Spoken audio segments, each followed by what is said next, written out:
Hello students, कैसे हो आप। आई होप कि आप सब अच्छे होंगे। दोस्तों, जैसा कि आप जानते हो कि हमने पहली क्लास में कवर किया था ट्रांस हिमालय को और दूसरी वीडियो में हमने महान हिमालय के बारे में पढ़ा था। लेकिन आज हम पढ़ने वाले हैं इस वीडियो में मध्य हिमालय और शिवालिक हिमालय के बारे में आज हम पढ़ने वाले हैं। देखिए, सबसे पहले मैंने जब ट्रांस हिमालय को मैंने आपको पढ़ाया था तो मैंने ट्रांस हिमालय के बारे में बताया था कि ट्रांस हिमालय को श्रेणी के आधार पर 4 श्रेणियों में बांटा गया है। सबसे पहले आती है काराकोरम श्रेणी, फिर आती है लद्दाख श्रेणी, और तीसरे नंबर पे आती है जास्कर श्रेणी, और चौथे नंबर पे आ जाती है कैलाश श्रेणी।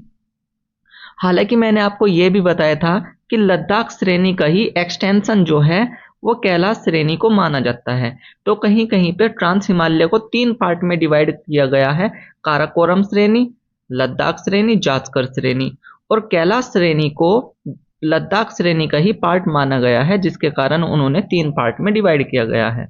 लेकिन हम दोस्तों क्या कर रहे हैं, हम कैलाश श्रेणी को भी अलग से पढ़ते हैं इस डिटेल में। ठीक है दोस्तों, हालांकि ये लद्दाख श्रेणी की ही श्रेणी है, एक एक्सटेंशन रूप है। देखिए, उसके बाद फिर हमने महान हिमालय के बारे में पढ़ा था। जब हमने महान हिमालय के बारे में पढ़ा था तो दोस्तों हमने महान हिमालय के बारे में चोटियों के बारे में पढ़ा था, जैसे माउंट एवरेस्ट, मकालू, मनसालू, धौलागिरी, इन सभी श्रेणियों के बारे में हमने पढ़ा था। और साथ साथ में हमने महान हिमालय को पढ़ने के साथ साथ हमने ये देखा था कि यहाँ पे किस टाइप के ग्लेशियर पाए जाते हैं और वे ग्लेशियर कहाँ पे हैं और उनसे कौन कौन सी नदियों का ओरिजिनेट होता है, जो कि सिंधु नदी की सहायक नदियां थी। ठीक है दोस्तों, आज हम मध्य हिमालय के बारे में पढ़ते हैं। तो मध्य हिमालय के बारे में देखिए हमें क्या पढ़ना है। मध्य हिमालय को भी दोस्तों 3 श्रेणियों में बांटा गया है। पहली आती है पीर पंजाल, दूसरी आती है धौलाधर, और तीसरी आती है महाभारत। ठीक है दोस्तों, और फिर हम इसके बाद लास्ट में पढ़ेंगे शिवालिक हिमालय के बारे में। तो चलिए दोस्तों, सबसे पहले हम स्टार्ट कर लेते हैं मध्य हिमालय के बारे में। देखिए, सबसे पहले हम बात करते हैं लोकेशन की। मध्य हिमालय जो है, इंग्लिश में इसको मिडल हिमालय के नाम से जाना जाता है।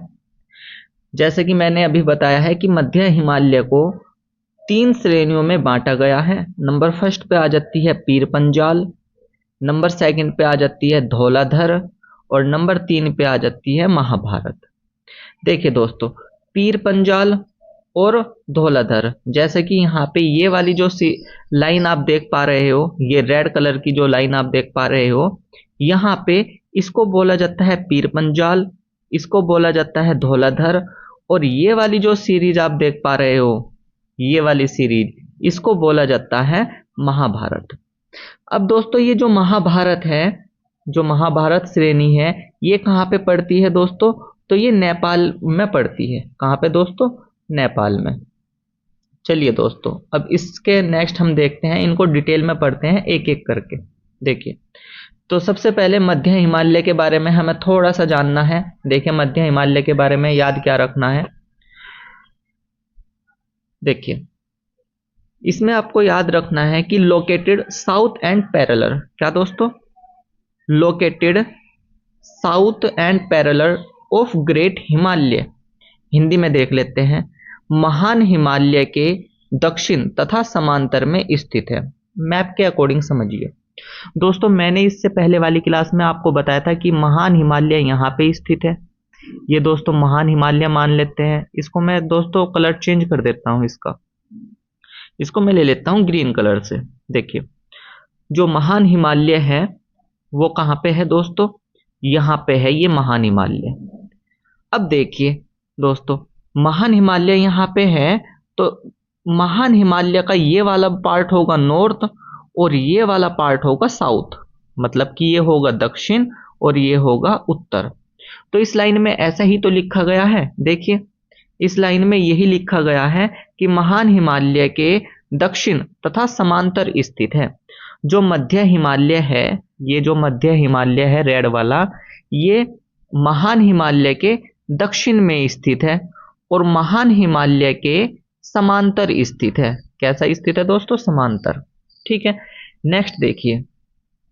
अब इसको, जो ये मध्य हिमालय है, इसको लेसर हिमालय या फिर निम्न हिमालय के नाम से भी जाना जाता है, और इसका एक और नाम है जिसे हिमाचल हिमालय के नाम से भी जाना जाता है। तो दोस्तों आपको कंफ्यूज नहीं होना है, आपको अच्छे से याद रखना है कि मध्य हिमालय जो है वो महान हिमालय के दक्षिण तथा समांतर स्थित है, और मध्य हिमालय को ही लेसर हिमालय मतलब कि निम्न हिमालय और हिमाचल हिमालय के नाम से भी जाना जाता है। इसके बाद नेक्स्ट देखिए, जो मध्य हिमालय है इसकी एवरेज जो हाइट है वो 4500 मीटर है, मतलब कि इसकी जो औसतन ऊंचाई है वो 4500 मीटर है। इसमें ये पॉइंट आपको याद रखना है कि जो मध्य हिमालय है वो कब बना था, उसकी फॉर्मेशन कब हुई थी। तो दोस्तों जब इसकी फॉर्मेशन हुई थी तो यहाँ पे क्या था, मायोसीन युग था। तो आपको याद रखना है कि मध्य हिमालय का जब निर्माण हुआ था तो कैसे हुआ था, ये मायोसीन युग में हुआ था। ठीक है दोस्तों, तो चलिए दोस्तों नेक्स्ट देख लेते हैं, लेकिन उससे पहले मैं थोड़ा सा बेसिक बताना चाहूँगा कि मध्य हिमालय की फॉर्मेशन हुई कैसे थी। तो दोस्तों मैंने इससे पहले वाली क्लास में भी आपको टेक्टोनिक थ्योरी बताई थी। देखिए, मान लेते हैं ये एक इंडियन प्लेट है और ये एक यूरेशियन प्लेट है। जब यूरेशियन प्लेट इंडियन प्लेट की ओर आई और ये आपस में टकराई, और टकराने के बाद क्या हुआ, ये ऐसे मुड़ गई, ऊपर की ओर उठ गई, जिसके कारण क्या हुआ, हिमालय का निर्माण हुआ। अब दोस्तों 8 से 10 मिलियन वर्ष पहले मध्य हिमालय की फॉर्मेशन हुई थी। किसके कारण हुई थी, टेक्टोनिक प्लेटों के टकराने के कारण ये हुई थी। ठीक है दोस्तों, तो चलिए दोस्तों अब नेक्स्ट बात कर लेते हैं। देखिए नेक्स्ट हमें मध्य हिमालय के बारे में क्या पढ़ना है वही जान लेते हैं। देखिए सबसे पहले हमें इसमें पढ़ना है कि यहाँ पे जो ये मध्य हिमालय है इसका जो नॉर्थ स्लोप है, कौन सा स्लोप दोस्तों, नॉर्थ स्लोप मतलब कि उत्तरी ढाल। जो इसका उत्तरी ढाल वाला भाग है वो कैसा है, वो हाई डेंस फॉरेस्ट है, मतलब कि यहाँ पे उच्च सघन वन पाए जाते हैं। इसको मैप के अकॉर्डिंग समझिए।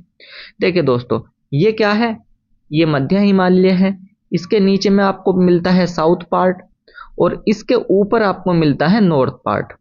तो यहाँ नॉर्थ पार्ट मिलता है दोस्तों, मतलब कि उत्तरी भाग मिलता है। इसमें यही कहा गया है जो इसका उत्तरी भाग है, मतलब कि ये वाला जो हिस्सा है, यहाँ पे दोस्तों आपको घने वन मिलते हैं, मतलब कि उच्च सघन वन उनको बोलते हैं। इंग्लिश में इसको हाई डेंस फॉरेस्ट बोला जाएगा। तो यहाँ पे क्या मिलते हैं, हाई डेंस फॉरेस्ट मिलते हैं। ठीक है, नेक्स्ट देखिए, it divided into range bye great Himalaya river. महान हिमालय की नदियों ने श्रेणियों में विभाजित कर दिया है। तो दोस्तों ये जो मध्य हिमालय है इसको आप देखते हो दोस्तों, ये समझिए इसके जो ये पार्ट है, एक तो ये पीर पंजाल और एक ये आ जाती है और एक ये आ जाती है महाभारत। तो इसको 3 श्रेणियों में बांटा गया है। देखिए 3 श्रेणियों में बांटा क्यों गया है दोस्तों इसको, ये क्योंकि महान हिमालय जो है यहाँ की जो नदियां थी उन नदियों ने क्या कर दिया था, इस मध्य हिमालय को रेंज में डिवाइड कर दिया था, जिसके कारण इनके बीच में क्या देखने के लिए मिलता है, गैप देखने के लिए मिलता है। ठीक है, तो यहाँ पे यही लिखा गया है कि महान हिमालय की नदियों ने श्रेणियों में विभाजित कर दिया है किसको, मध्य हिमालय को। तो चलिए दोस्तों अब हम इसकी रेंज की बात करते हैं, जो इसकी श्रेणी है। तो सबसे पहले हम बात किसकी करेंगे, पीर पंजाल की बात करेंगे। जो पीर पंजाल श्रेणी है मध्य हिमालय की, तो जैसा कि मैप में आप देख पा रहे हो, सबसे ऊपर वाली जो श्रेणी है मध्य हिमालय की, इसको ही क्या बोला जाता है, इसको ही पीर पंजाल बोला जाता है। ठीक है, अब पीर पंजाल कहाँ पे लोकेटेड है, मेन बात ये है। देखें पीर पंजाल जो है वो जम्मू कश्मीर, उत्तर प्रदेश और उत्तराखंड में लोकेटेड है। आपको ये पॉइंट याद रखना है कि पीर पंजाल श्रेणी कहाँ पे स्थित है, जम्मू कश्मीर, उत्तर प्रदेश और उत्तराखंड में ये लोकेटेड है। और क्या है, मेजर पार्ट ऑफ हिमालय, मतलब कि मध्य हिमालय का मुख्य भाग है। तो पीर पंजाल श्रेणी जो है वो क्या है, मध्य हिमालय का मुख्य भाग है। और यहाँ पे आपको ये पॉइंट याद रखना है, क्योंकि ये क्वेश्चन कई बार एग्जाम में आया हुआ है कि जवाहर टनल जो है वो कहाँ पे बनाई गई है। तो दोस्तों जो जवाहर टनल है वो जम्मू एंड कश्मीर में बनाई गई है और उसकी लेंथ कितनी है, 2.85 किलोमीटर है। और ये कहाँ पे बनाई गई है, तो ये बनाई गई है पीर पंजाल पर ही बनाई गई है। ठीक है दोस्तों, तो जो जवाहर टनल है वो जम्मू एंड कश्मीर में बनाई गई है, जिसकी लेंथ कितनी है, 2.85 किलोमीटर है। और ये कहाँ पे बनाई गई है, पीर पंजाल श्रेणी पर बनाई गई है। और पीर पंजाल श्रेणी ही किसका भाग है, मध्य हिमालय का भाग है। चलिए दोस्तों नेक्स्ट देखते हैं। फिर पीर पंजाल के बाद हम बात करते हैं धौलाधर की। किसकी बात करते हैं दोस्तों, धौलाधर की बात करते हैं। देखिए, जो मध्य हिमालय है, मध्य हिमालय की सबसे ऊंची चोटी को क्या बोल रहा था, ऊंची चोटी नहीं बोल सकते दोस्तों आप, इस बोल सकते हो श्रेणी। जो पहली श्रेणी है उसको क्या बोला गया था, पीर पंजाल बोला गया था। इसके बाद ये नेक्स्ट जो आती है ये वाली, इसको बोला जाता है धौलाधर श्रेणी। ठीक है, अब धौलाधर श्रेणी जो है लोकेटेड कहाँ पे है ये जान लेते हैं। देखिए, सबसे पहले हम बात करते हैं कि इसकी हाइट, जो मध्य हिमालय है इसकी सबसे ऊंची चोटी कौन सी है। तो जैसे कि यहाँ पे लिखा हुआ है highest peak of middle Himalaya, मतलब कि मध्य हिमालय की सबसे ऊंची चोटी। किसकी दोस्तों, मध्य हिमालय की सबसे ऊंची चोटी जो है वो कौन सी है, उसका नाम है इंद्रासेन। क्या नाम है दोस्तों, इंद्रासेन है, जिसकी हाइट जो है वो 6221 मीटर है। और कहाँ पे लोकेटेड है, ये हिमाचल प्रदेश में लोकेटेड है। ठीक है, तो ये हिमाचल प्रदेश में स्थित है। इसके बाद जो धौलाधर श्रेणी है उसको भी श्रेणियों में बांटा गया है। कौन कौन सी श्रेणी है, एक तो आती है मंसूरी, एक आती है लाल टिब्बा और तीसरा आता है नाग टिब्बा। तो दोस्तों आई थिंक आपने ये नाम पहले सुने होंगे, अगर नहीं सुने होंगे तो दोस्तों याद रखना कि धौलाधर श्रेणी के भी 3 श्रेणियां हैं।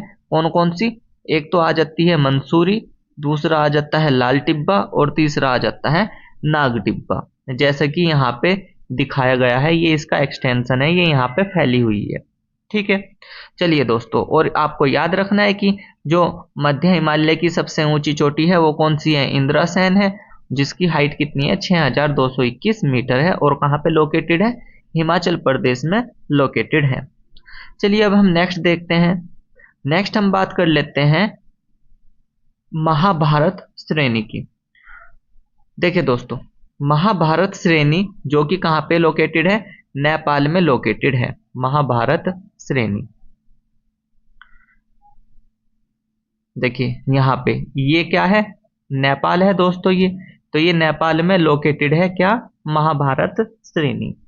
महाभारत श्रेणी के बारे में कुछ पॉइंट देख लेते हैं। देखिए, सबसे पहले लिखा हुआ है कि महाभारत श्रेणी जो है वो नेपाल में स्थित है और महान हिमालय और शिवालिक हिमालय के बीच स्थित है। देखिए दोस्तों, ऐसे समझिए इसको, मैं कलर चेंज कर देता हूं इसका, यहाँ पे ऐसे समझिए इसको। देखिए यहाँ पे है शिवालिक श्रेणी, कहाँ पे दोस्तों, ये वाली जो श्रेणी आएगी कौन सी आएगी, ये शिवालिक श्रेणी आएगी यहाँ पे। और यहाँ पे आप जानते हो कि मध्य हिमालय, महान हिमालय है। कौन सा हिमालय है दोस्तों, महान हिमालय है। तो यहाँ पे ऐसा ही लिखा गया है कि जो महाभारत श्रेणी है वो मध्य हिमालय का पार्ट है। और कहाँ पे लोकेटेड है, ये नेपाल में लोकेटेड है। और ये महान हिमालय और शिवालिक हिमालय के बीच में लोकेटेड है, ऐसा ही इस लाइन में बोला गया है। उसके बाद देखिए दोस्तों, उसके बाद इसमें लिखा गया है कि धौलाधर श्रेणी की मंसूरी, टिब्बा, लाल टिब्बा और नाग टिब्बा श्रेणियों के समांतर स्थित है। तो दोस्तों ये जो धौलाधर श्रेणी, ये जो मंसूरी है, लाल टिब्बा है, नाग टिब्बा है, ये तो मैंने आपको अभी लोकेशन में दिखाया था मैप के अकॉर्डिंग। ठीक है दोस्तों, तो आपको यहाँ पे क्या याद रखना है, आपको याद रखना है कि महाभारत श्रेणी नेपाल में स्थित है और ये महान हिमालय और शिवालिक हिमालय के बीच में स्थित है। आपको ये पॉइंट याद रखना है यहाँ पे। चलिए दोस्तों, फिर हम नेक्स्ट चल लेते हैं। देखिए नेक्स्ट यहाँ पे हम बात कर लेते हैं अब शिवालिक हिमालय की। किसकी दोस्तों, शिवालिक हिमालय की बात कर लेते हैं। देखिए शिवालिक हिमालय जो है वो क्या है, मध्य हिमालय के दक्षिण में स्थित है। देखिए समझिए दोस्तों, अभी हमने पढ़ा है कि यहाँ पे क्या था, यहाँ पे इस तरीके से था मध्य हिमालय। ठीक है, यहाँ पे था महान हिमालय और यहाँ पे थी ट्रांस हिमालय। ठीक है दोस्तों, अब समझिए, जो शिवालिक हिमालय है, ये जो शिवालिक हिमालय है, ये जो ये मध्य हिमालय है, इसके दक्षिण में स्थित है। ठीक है, इसकी फॉर्मेशन हुई कैसे है, मेन बात ये है, देखिए, formed by rise up of river sediment, मतलब कि नदी के अवसाद ऊपर उठने से बना है। चलिए दोस्तों, इसको थोड़ा सा समझ लेते हैं। दोस्तों, आप बहुत अच्छे से जानते हो प्लेट टेक्टोनिक थ्योरी के बारे में, क्योंकि मैंने इससे पहली 2 क्लास में डिटेल में उनको करा दिया है प्लेट टेक्टोनिक थ्योरी, क्योंकि हिमालय फॉर्मेशन के लिए वो इंपॉर्टेंट है। देखिए, प्लेट टेक्टोनिक थ्योरी में मैं थोड़ा सा ये बताऊंगा कि ये मान लेते हैं 2 प्लेटें हैं, ये तो है यूरेशियन प्लेट और ये है इंडियन प्लेट। हुआ क्या कि ये जब आपस में टकराई, आपस में टकराने के कारण ये ऊपर की ओर उठी, जिसके कारण हिमालय का निर्माण हुआ। ठीक है दोस्तों, लेकिन इस बार जो शिवालिक हिमालय है वो प्लेट टेक्टोनिक के टकराने से नहीं हुआ। प्लेट टेक्टोनिक जो प्लेटें हैं ये आपस में एक दूसरे के नजदीक तो आई, लेकिन इनके बीच में जो सेडिमेंट था, इनके बीच में क्या था दोस्तों, यहाँ पे कुछ सेडिमेंट था। और ये जो सेडिमेंट था वो कैसे आया था, तो वो आया है जो महान हिमालय है उसके द्वारा जो नदियों का प्रवाह है, क्योंकि महान हिमालय में क्या थे, ग्लेशियर थे, वहां से क्या हुआ था, नदियों का ओरिजिन हुआ था, तो वहां से नदियां आई और नदियां अपने साथ क्या लेके आई, अवसाद को लेके आई। तो जैसे ही ये प्लेटें एक दूसरे की ओर आई, तो टकराने से पहले ही ये जो सेडिमेंट थे ये क्या हुए, ऊपर की ओर उठ गए। जब ये सेडिमेंट ऊपर की ओर उठे तो किसका निर्माण हुआ, शिवालिक हिमालय का निर्माण हुआ। तो आपको बस यहाँ पे यही पॉइंट याद रखना है कि शिवालिक हिमालय का जो निर्माण है वो नदी अवसाद ऊपर उठने से हुआ है। ठीक है दोस्तों, तो चलिए अब इसको थोड़ा सा और डिटेल में जान लेते हैं शिवालिक हिमालय के बारे में। देखिए, शिवालिक हिमालय के बारे में थोड़ा सा डिटेल में मैंने यहाँ पे मैप डायग्राम के थ्रू आपको समझाने की कोशिश की है, समझिए इसको। देखिए, यहाँ पे ये ग्रेट हिमालय है और यहाँ पे ये मिडल हिमालय है। ठीक है दोस्तों, अब जो ग्रेट हिमालय है वहां से नदियां आई, ऐसे ऐसे नदियों का प्रवाह हुआ और नदियों का प्रवाह हुआ, फिर वे कहाँ पे पहुंच गए, मिडल हिमालय में, मतलब कि मध्य हिमालय में। और दोस्तों, जैसा कि आप जानते हो कि मध्य हिमालय को, जो मध्य हिमालय है, इसको क्या किया था, जो महान हिमालय की नदियां थी उन्होंने श्रेणियों में विभाजित कर दिया था। जैसे कि दोस्तों मैंने इससे पहली क्लास अभी बताया है आपको, पीर पंजाल, धौलाधर और महाभारत, इन श्रेणियों में विभाजित कर दिया था किसने, जो ग्रेट हिमालय की रिवर आई थी। अब मध्य हिमालय से जब ये रिवर आगे बढ़ेगी तो ये अपने साथ सेडिमेंट लेके आएगी, जैसे कि यहाँ पे ये ब्लैक कलर के दिख रहे हैं आपको सेडिमेंट। अब ये जो सेडिमेंट हैं ये क्या हुआ, प्लेट टेक्टोनिक थ्योरी के अकॉर्डिंग जब प्लेटें नजदीक आई एक दूसरे के, तो क्या हुआ, उनके बीच में जो भी सेडिमेंट था वो क्या हुआ, ऊपर की ओर उठ गया। कहाँ पे उठ गया दोस्तों, ऊपर की ओर उठा, जिसके कारण क्या हुआ, शिवालिक हिमालय का निर्माण हुआ। तो दोस्तों आई होप कि आपको ये अब समझ में आ गया होगा शिवालिक हिमालय की फॉर्मेशन कैसे हुई। देखिए, अब समझ लेते हैं कि इसके बारे में है क्या, लिखा क्या है। Located south and parallel of middle Himalaya, तो मिडल हिमालय के ये दक्षिण में स्थित है और समांतर स्थित है। यहाँ पे ये लिखा हुआ है मध्य हिमालय के दक्षिण तथा समांतर स्थित है। नेक्स्ट समझिए, south most part of Himalaya, Himalaya का सबसे दक्षिणतम भाग माना जाता है किसको, शिवालिक हिमालय को। इसके बाद ऑल्सो कॉल्ड आउटर हिमालय, इसे बाह्य हिमालय भी कहा जाता है। तो दोस्तों, शिवालिक हिमालय जो है वो सबसे साउथ में स्थित है, दक्षिण में स्थित है, जिसके कारण इसे बाह्य हिमालय के नाम से भी जाना जाता है। इसके बाद यहाँ पे पॉइंट याद रखना है, फॉसिल्स आर फाउंड, यहाँ पे क्या पाए जाते हैं, जीवाश्म पाए जाते हैं, बिकॉज यहाँ पे कोई वोल्केनिक प्रोसेस नहीं हुआ था, ज्वालामुखी प्रक्रिया नहीं हुई थी। क्योंकि दोस्तों अगर ज्वालामुखी प्रक्रिया होती है तो क्या हो जाता है कि जो जीवाश्म होते हैं, जो फॉसिल्स होते हैं, वो जलकर नष्ट हो जाते हैं। लेकिन यहाँ पे कोई वोल्केनिक प्रोसेस मतलब कि ज्वालामुखी क्रिया नहीं हुई है, जिसके कारण क्या होता है, यहाँ पे जीवाश्म पाए जाते हैं। नेक्स्ट देखिए फिर, और ये मेटामॉर्फिक रॉक फाउंड, यहाँ पे रूपांतरित चट्टान पाई जाती है। तो क्वेश्चन ऐसा आ जाता है कि शिवालिक हिमालय में किस प्रकार की चट्टानें पाई जाती है। तो दोस्तों यहाँ पे पाई जाती है रूपांतरित चट्टानें। ठीक है, चलिए अब हम थोड़ा सा और नेक्स्ट जान लेते हैं शिवालिक हिमालय के बारे में, थोड़ा सा और डिटेल में जान लेते हैं क्योंकि यहाँ से क्वेश्चन बनते हैं। देखिए, जो शिवालिक हिमालय है इसकी जो हाईएस्ट पीक है उसका नाम है चंगाबांग। क्या नाम है दोस्तों? चंगाबांग। और ये कहाँ पे स्थित है?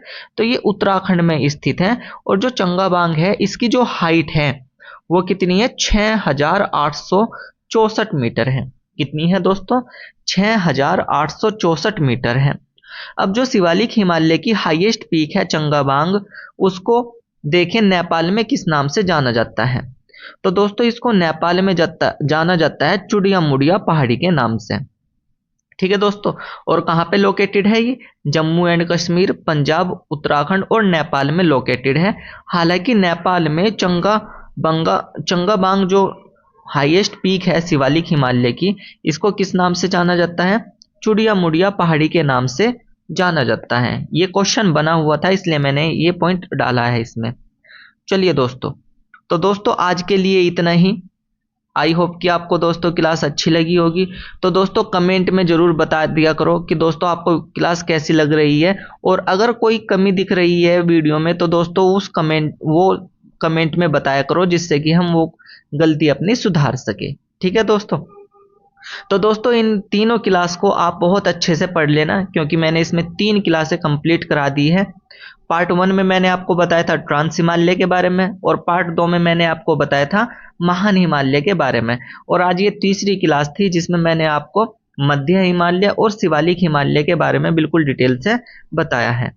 ठीक है दोस्तों, तो आई होप कि आपको दोस्तों क्लास बहुत अच्छी लगी होगी। अगर वीडियो अच्छी लगी हो तो लाइक कर देना, शेयर कर देना, और दोस्तों एक प्यारा सा कमेंट जरूर कर देना, और अपनी राय जरूर देना कमेंट बॉक्स में कि आपको वीडियो कैसी लगी है। ठीक है दोस्तों, तब और मैं इसके क्वेश्चंस भी लेके आऊँगा। तब तक के लिए बाय, थैंक्स फॉर वॉचिंग। मिलते हैं नेक्स्ट क्लास में।